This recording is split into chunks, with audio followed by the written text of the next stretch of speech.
दोस्तों, अगर आप एक ऐसा इन्वेस्टमेंट ऑप्शन ढूंढ रहे हो जो सेफ एंड सिक्योर हो, रिस्क फ्री हो और अच्छे रिटर्न्स भी देता हो, तो पोस्ट ऑफिस का मंथली इनकम स्कीम आपके लिए बेस्ट ऑप्शन है। पोस्ट ऑफिस की कई सारी सेविंग स्कीम्स होती हैं और MIS उनमें से एक है। इसमें एक छोटा सा लॉक इन पीरियड होता है और इसके इंटरेस्ट रेट के रिटर्न्स नेशनलाइज्ड बैंक के लेवल के होते हैं। ये एकदम रिस्क फ्री ऑप्शन होता है और इसकी सबसे बेहतरीन बात यह है कि आप महीने में जो भी इंटरेस्ट कमा रहे हैं वो हर महीने आपके सेविंग्स अकाउंट में डाल दिया जाता है। चलिए अब इस अकाउंट के डिटेल समझते हैं।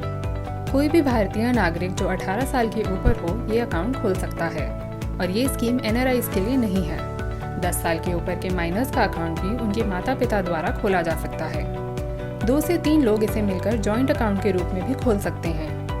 इसमें मिनिमम 1000 रुपये इन्वेस्ट करना ज़रूरी है और मैक्सिमम 4.5 लाख इन्वेस्ट करने की लिमिट है। जॉइंट अकाउंट में ये लिमिट 9 लाख है और माइनर के अकाउंट में ये लिमिट 3 लाख है। आप अपने नाम पर एक से ज़्यादा अकाउंट भी खोल सकते हैं, पर फिर भी सारे अकाउंट की टोटल लिमिट मिला के 4.5 लाख से ज़्यादा नहीं हो सकती।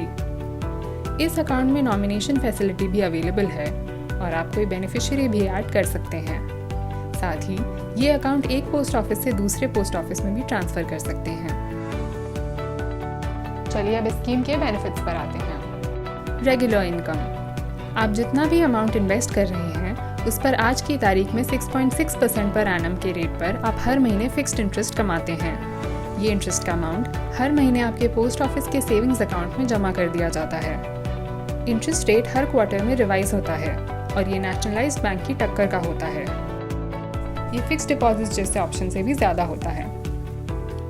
उदाहरण के रूप में अगर आपने 4.5 लाख 5 ईयर्स के लिए इन्वेस्ट किए हैं तो 6.6% के रेट से हर महीने आपकी इनकम होगी 2,475 रुपीज़।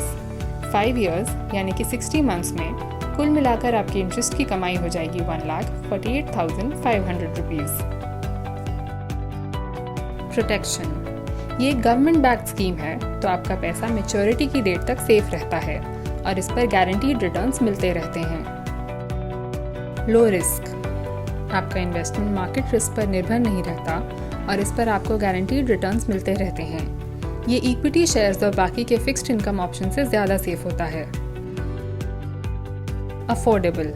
ये मात्र 1000 रुपये के इन्वेस्टमेंट पे भी खोला जा सकता है और जिन लोगों को कम पैसे इन्वेस्ट करने हैं उनके लिए भी बहुत अच्छा ऑप्शन है। Tax efficiency. ये स्कीम इनकम टैक्स के सेक्शन 80C में तो नहीं आती, पर इसमें TDS नहीं कटता। री इन्वेस्टमेंट। आप इंटरेस्ट से मिलने वाला पैसा किसी और जगह भी इन्वेस्ट कर सकते हैं और उससे और कमाई भी कर सकते हैं। चलिए अब ये जानते हैं कि इसके डिपॉजिट का विड्रॉल कैसे काम करता है। इसमें डिपॉजिट का 5 साल का लॉक इन पीरियड होता है। 5 साल के अंत पर यह स्कीम मैच्योर हो जाती है और आपका जमा किया गया अमाउंट आपको वापस कर दिया जाता है। याद रहे, डिपॉजिट करने के 1 साल तक आपको आपके पैसे वापस नहीं किए जाएंगे। अगर 1 से 3 साल के बीच में आपको डिपॉजिट विड्रॉ करना है तो उस पर पेनल्टी लगेगी और अमाउंट से 2% डिडक्शन कर वापस किया जाएगा। और अगर 3 साल से मैच्योरिटी के बीच आप कभी भी विड्रॉ करते हैं तो 1% का पेनल्टी लगेगा। चलिए अब ये जानते हैं कि अकाउंट कैसे बनता है। सबसे पहले तो इसके लिए पोस्ट ऑफिस में एक सेविंग्स अकाउंट होना ज़रूरी है। फिर पोस्ट ऑफिस से POMIS का एप्लीकेशन फॉर्म लें और उसे भरकर ID प्रूफ, एड्रेस प्रूफ और पासपोर्ट साइज फ़ोटो के साथ जमा कर दें। फिर उस पर विटनेस या नॉमिनी के सिग्नेचर लगते हैं और आप कैश या चेक के माध्यम से पैसे अकाउंट में डिपॉजिट कर सकते हैं। प्रोसेसिंग होने के बाद पोस्ट ऑफिस वाले आपके अकाउंट के डिटेल्स आपको दे देंगे। आशा करते हैं हम आपको MIS के बारे में बता पाए। ऐसे और वीडियोस देखने के लिए नीरा चैनल सब्सक्राइब करें। धन्यवाद।